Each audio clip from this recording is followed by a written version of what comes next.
তো হ্যালো বন্ধুরা, good morning, সুপ্রভাত। তোমরা সবাই কেমন আছো? তো আশা করি ভীষণ ভালো আছো। তোমাদের আশীর্বাদে আমরা ভালো আছি। তো সকাল সকালে যে ঘুম থেকে উঠলাম, ঘুম থেকে উঠে মেয়ে দিকে বিছানা গোছাচ্ছে, আমি দিকে বিছানা গোছাচ্ছি। মেয়েকে বলছে বই পড়তে, ও তো বই নিয়ে বসতেছে না, অনেকক্ষণ দেরি করছে। তো এই ঘরে রাতে খাওয়ার বাসন বোতলগুলো নিয়ে গেলাম। এই দেখো কত জল জমে গেছে বিছানাটা, এই গামলাটা না দিলে বিছানাটা ভিজেই যায়। তোমরা দেখতে পাচ্ছ আগের বার বর্ষার সময় এখানে এই জায়গাটায় গামলা দিয়েছিলাম, কত কষ্ট করেছিলাম। এই দেখো, দেখছো তো টিভিটার মধ্যে তাওয়াল না দিলে না, বা কোনো একটা প্লাস্টিক আজকে আনতে হবে, প্লাস্টিক না দিলে টিভিটা ভিজে যাবে, এই তাওয়ালটা অবধি ভিজে যায়। দেখো গতকাল, দেখো হাওয়ার মধ্যে টবগুলো পড়ে গিয়েছে, টব ভেঙে গিয়েছে, টবগুলোর মধ্যে জলও জমে গেছে। তাই জলগুলো ফেলে দিলাম, না হলে গাছগুলো মারা যাবে। দেখো কি সুন্দর জল পেয়ে কুশি বের হয়ে গেছে, সুন্দর কুশি বের হয়ে গেছে। দেখি মেয়ে আবার করছে, মা দেখো কি সেগুলোকে আবার গাড়া যাবে আলাদা জায়গায়? আমি বলছি হ্যাঁ গাড়া যাবে। আর মেয়ে বলছে যে মা এই গাছটা দেখো কোকড়া কোকড়া, মানে আমার চুলের মতো কোকড়ানো কোকড়ানো পাতাগুলো। তাই আমি এই ওর কথাগুলো শুনে হাসাহাসি করছে। দেখো কি সুন্দর ওয়েদারটা, কি ভালো লাগছে, মেঘলা আকাশ, কি সুন্দর স্নিগ্ধ হাওয়া, ভীষণ ভালো লাগছে। আর কি এই যে গেটের সামনে এই বস্তাটা দিয়ে রাখে, বালুর বস্তাটা, না হাওয়াটা আসছে, পশ্চিমের হাওয়াটা, এর জন্য। তারপরে তোমরা তো দেখতেই পেলে গতকাল রাত্রেবেলা কী অবস্থা, এই খুঁটিটা পড়ে গিয়েছিল। তারপরে কোনো মতে রাত্রেবেলা বাসটা রাখছি। তা আজকে সকাল সকাল এই বাসটা এখন মানে উপরটা বেঁধে দিব, তাহলে হাওয়া আসতে আর পড়বে না। দেখো কত নড়বড়া হয়েছে, খুলে গেছে, মানে পূবের হাওয়াটা, উল্টা সাইডে হাওয়াটা না, তার জন্য মানে বাসটা পড়ে গেছে। যাই হোক, এখন বাসটা এখন একটু বেঁধে দেই, নাহলে আবার তো ঝড় আসবে। মাত্র এটা জ্যৈষ্ঠ মাস, জ্যৈষ্ঠ আষাঢ় শ্রাবণ, আরও 2 মাস, আরও বর্ষাকাল এর তো।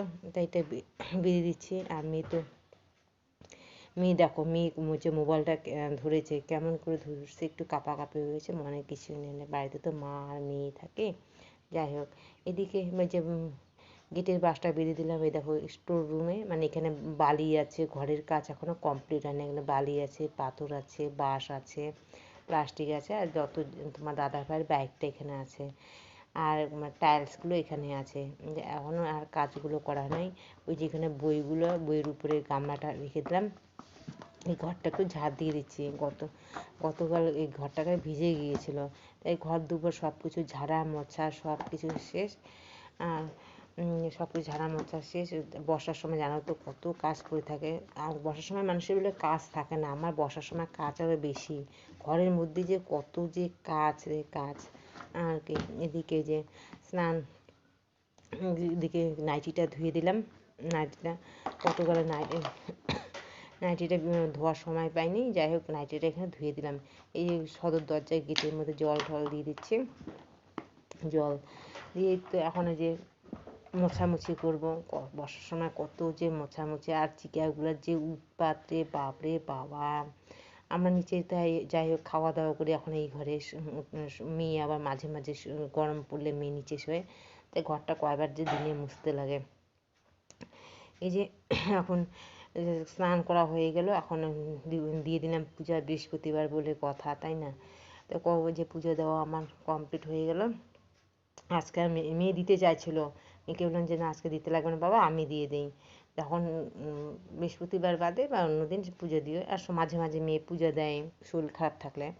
এখানে ঘরে একটা ডিম ছিল, তো ওটা দিয়ে ডিমের ঝোল করব।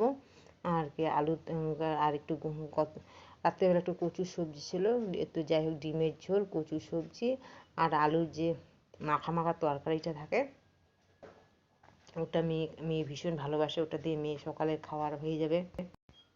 এখানে যে লঙ্কা, তেজপাতা, পেঁয়াজ, জিরা গুঁড়ো আর আদা কুচি দিয়ে এই আলুর ডিমের ঝোলটা রান্না করব। মেয়ে এইভাবে সিম্পল ডিমের ঝোলটা খেতে ভালোবাসে। আমার বোনও আবার আমার হাতে এই ডিমের ঝোলটা ভালোবাসে, মানে হালকা পাতলা করি তো। এই তো মেয়ের যে খাবার মধ্যে ডিমের তরকারি করলাম। এই দেখো কি কাণ্ড ঘটে গেছে, দেখছো তো চিকারে এত যে উৎপাত যে বাপরে বাবা, বলার মতো না।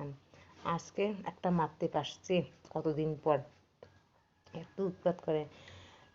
যে সন্ধ্যাবেলা ফিরে আসলাম, এই যে বৃষ্টি পড়ছে, এত বৃষ্টি পড়ছে রে বাপরে বাপ। এখন কটা বাজে? এই তো আটটা না আটটা না, 8:30টার মতো বাজে, 8:30টার মতো বাজে। যাই হোক, টিভিটা এখন প্লাস্টিক দিয়ে ঢেকে দেবো, এই কাপড়ও মানে মানে তাল খায় না। যাই হোক, তা প্লাস্টিকটা দিলে তা টিভিটা মানে একটু রক্ষা পাবে। তাই টিভিটা আমি প্লাস্টিক দিয়ে ঢেকে ঢেকে দেবো। দেখো ওইখানে ওটাকে টিভির জন্য কী বলে, যাই হোক, ওটাকেও ঢাকলাম, টিভিটা ঢাকলাম বড় একটা প্লাস্টিক।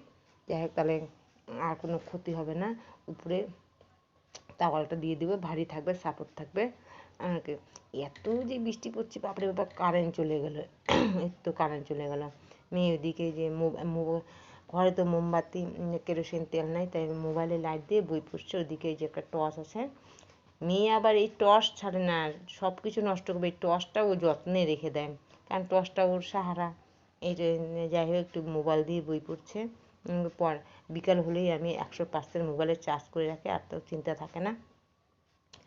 এদিকে এই যে এত বৃষ্টি পড়ছে, মেয়েও ভয় পাচ্ছে। এই যে দেখো কত টুপ টুপ টুপ টুপ করে জল পড়ছে গামলার মধ্যে। এত ঘরের মধ্যে এত হাওয়া ঢুকছে, এই যে তাওয়ালটা পড়ে গেছে, আবার তাওয়ালটা দিলাম টিভির মধ্যে। এবার এবার ভালো করে তাওয়ালটা দিলাম। এই দেখতে পাচ্ছ তো, দেখো, এই দেখো, দেখছো জল পড়ছে। তাই মেয়ে ভীষণ ভয় পাচ্ছে। আর কী করে, মেয়েকে বলছে আমি তো আছি। তাই ভিডিওটি এখানে শেষ করলাম। ভিডিওটি ভালো লাগলে লাইক শেয়ার সাবস্ক্রাইব করে দিও। আর আমাদের পাশে থেকে যারা যারা নতুন তোমরা আমাদের ভিডিও দেখছো, প্লিজ সাবস্ক্রাইব করে দিও। আর পাশে যে বেল আইকনটা আছে, ঘন্টার মতো আছে, ওটা টিপে দিও। তাই আজকের মতো এখানেই শেষ করলাম, আবার কালকে দেখা হবে। আজকের মতো টাটা, বাই বাই। মেয়ে ভীষণ ভয় পাচ্ছে, ভীষণ ভয় পাচ্ছে, কান্নাকাটি মানে কান্না করছে। তাই এখন মেয়েকে একটু ঘুম পাড়াবো। তাই আর কি, আজকের মতো এখানে শেষ করলাম, কালকে আবার দেখা হবে নতুন একটা ভিডিওর সাথে।